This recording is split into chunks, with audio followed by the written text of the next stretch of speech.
Assalamualaikum warahmatullahi wabarakatuh. Ketemu lagi dengan saya. Kali ini dalam sesi kedua mata kuliah pendidikan kewarganegaraan, kita akan bahas mengenai asas-asas kewarganegaraan. Di dalam Undang-Undang Nomor 12 Tahun 2006, setidaknya ada dua asas kewarganegaraan. Yang pertama adalah asas umum dan asas khusus.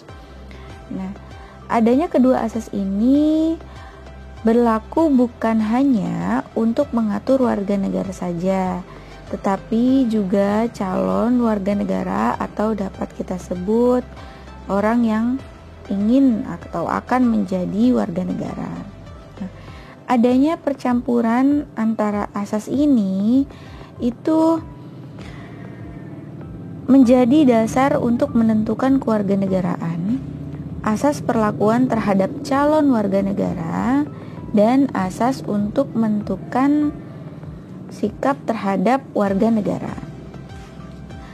Kemudian kita akan bahas satu persatu mengenai asas umum dan asas khususnya. Kita akan mulai dari asas umumnya. Setidaknya juga dalam asas umum di dalam Undang-Undang Nomor 12 Tahun 2006 tentang Kewarganegaraan Republik Indonesia ada 4 asas yang berlaku di Indonesia. Yang pertama, ius sanguinis. Yang kedua, ius soli terbatas. Kemudian asas kewarganegaraan tunggal. Yang keempat, asas kewarganegaraan ganda terbatas. Nah, kita sebagai warga negara Indonesia yang tinggal di wilayah negara Indonesia diatur kewarganegaraannya dalam Undang-Undang Nomor 12 Tahun 2006 harus tahu bahwa Indonesia menganut asas ius sanguinis. Apa bedanya antara ius sanguinis dengan ius soli? Kasarnya seperti ini ya. Singkat saja, kalau ius sanguinis, negara yang menganut asas ius sanguinis menganggap bahwa seorang yang melahirkan bayinya dimanapun dia, misalnya melahirkan di negara B, tetapi orang tua daripada si bayi itu warga negara A. Nah, negara A ini menganut asas ius sanguinis. Otomatis si B ini, si bayi ini yang lahir di negara B akan menjadi warga negara ius sanguinis tersebut. Jadi warga negara orang tuanya. Nah, atau gini aja deh, Indonesia menganut asas ius sanguinis nih. Nah, saya dengan suami saya sedang berlibur ke luar negeri. Nah, di mana negara tersebut menganut asas ius sanguinis. Otomatis anak saya itu akan menjadi warga negara Indonesia karena menurut asas ius sanguinis dimanapun anak itu lahir, yang penting orang tuanya itu warga negara saya, maka anak tersebut pasti otomatis menjadi warga negara saya. Nah, itu ya intinya. Kemudian ius soli. Nah, ini kebalikan daripada ius sanguinis. Kalau ius sanguinis kan yang penting orang tuanya warga negaranya dia. Tapi kalau ius soli itu menganggap bahwa setiap anak yang lahir di wilayahnya akan menjadi warga negara dia. Dia nggak peduli orang tuanya dari negara mana. Yang penting kalau anak tersebut lahir di wilayahnya, maka akan menjadi warga negaranya. Nah, kedua hal inilah yang nanti akan menyebabkan adanya permasalahan kewarganegaraan yang akan saya bahas di pertemuan selanjutnya nanti. Nah, kenapa dikatakan Indonesia menganut asas ius soli terbatas? Nah, terbatas ini hanya berlaku bagi anak-anak yang diatur dalam Undang-Undang Nomor 12 Tahun 2006. Silakan saudara baca dan buka Undang-Undang Nomor 12 Tahun 2006 tentang kewarganegaraannya. Kemudian asas kewarganegaraan tunggal. Indonesia ini tidak memperbolehkan warga negaranya memiliki lebih dari satu kewarganegaraan, karena itu nanti akan sulit menentukan wilayah hukum mana yang berlaku untuk orang tersebut. Itu dikhawatirkan juga nanti akan terjadi hal-hal yang tidak diinginkan.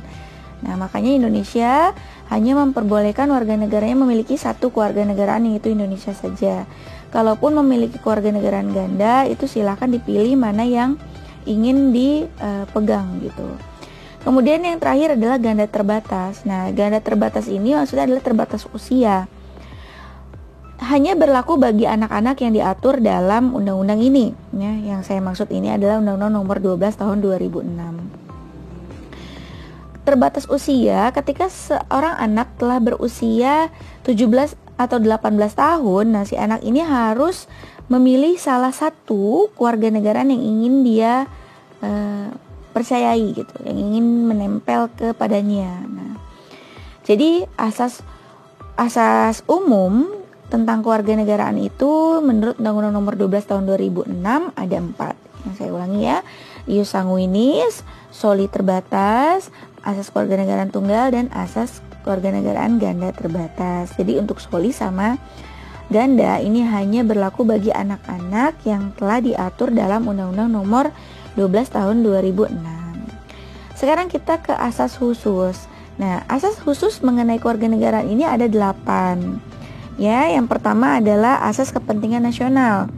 Dalam bukunya Asep Kurnia ini sudah ada. Saya bacakan. Asas kepentingan nasional maksudnya adalah asas yang menentukan bahwa peraturan kewarganegaraan mengutamakan kepentingan nasional Indonesia yang bertekad mempertahankan kedaulatan sebagai negara kesatuan yang memiliki cita-cita dan tujuannya sendiri. Jadi untuk kewarganegaraan Indonesia itu sendiri, untuk asas khusus yang pertama adalah mengutamakan kepentingan nasional. Nah, kita tahu di sini negara kita memiliki cita-cita dan tujuan sendiri. Cita-cita dan tujuan negara Indonesia itu tercantum dalam pembukaan Undang-Undang Dasar 1945, yang mana untuk cita-cita dan tujuan ini berbeda. Kalau untuk tujuan ada di alinea keempat. Kalau untuk cita-cita itu ada di alinea kedua. Jadi jangan sampai salah ya. Nah, kemudian kita lanjut ke asas yang kedua, yaitu asas perlindungan maksimum. Maksudnya asas yang menentukan bahwa pemerintah wajib memberikan perlindungan penuh kepada setiap warga negara Indonesia dalam keadaan apapun, baik di dalam maupun di luar negeri. Jadi untuk warga negara Indonesia yang sedang studi di luar negeri maupun bekerja di luar negeri, itu pemerintah wajib memberikan perlindungan. Baik itu perlindungan tentang kewarganegaraannya, perlindungan terhadap badannya, maupun perlindungan terhadap hukum. Dengan catatan, warga negara Indonesia yang pergi ke luar negeri itu melalui jalur yang legal karena disertai dengan dokumen-dokumen yang sah. Agar apa? Agar pemerintah juga dapat dengan mudah memberikan perlindungan dan jaminan hak asasi manusia bagi warga negara Indonesia yang berada di luar wilayah negara Indonesia. Kemudian yang ketiga adalah asas persamaan di dalam hukum dan pemerintahan. Maksudnya, asas yang menentukan bahwa setiap warga negara Indonesia mendapatkan perlakuan yang sama dalam hukum dan pemerintahan. Dalam hukum kita mengenal asas yang bernama, bukan asas ya, namanya adigium yang berbunyi equality before the law. Jadi semua orang sama kedudukannya di mata hukum. Tidak ada yang namanya orang miskin, orang kaya, tidak ada yang namanya pejabat sama rakyat biasa, tukang cilok, tukang somai, tukang padagor, nggak ada. Pokoknya kalau udah di hadapan hukum semua orang itu sama. Nah, itu yang dijamin oleh kewarganegaraan kita, ya. Gak ada itu yang namanya kulit putih, kulit hitam, keriting, lurus, itu gak ada. Pokoknya sama lah di mata hukum itu, ya.